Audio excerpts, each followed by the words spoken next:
ગ્રામ પંચાયતમાંથી હું રાઠવા કલ્પેશભાઈ ગમજીભાઈ આ ચોથી ટર્મથી જીતાવું છું અને પબ્લિકનો ખૂબ સારો સહકાર મળ્યો છે અને વિકાસભાઈ આપણો જે છે તે બદલ પબ્લિક ભાઈઓ તથા બહેનોનો ખૂબ ખૂબ આભાર માનું છું.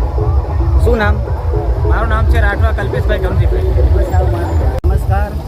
આપણા સિંગલા ગ્રામ પંચાયતમાં આપણને બહુ સહકાર મળ્યો છે, બહુ સારો. અને ચોથી ટર્મ આપણી છે જીત્યા. 3 ટર્મ પૂરી થઈ ગયા, નવા 5 વર્ષ આપણને મળ્યા છે. વિકાસના કામ આપણે બહુ જોરથી કર્યા છે. એટલા માટે આપણને પબ્લિક બહુ ચાહે છે, એટલા માટે આપણે ચોથી ટર્મમાં આપણે જીત્યા છે. બહુ સારું છે પબ્લિક અમને ચાહે છે, એટલા માટે આપણે ચોથી ટર્મ જીત્યા છે. જય ભારત. કમલેશભાઈ રાઠવા.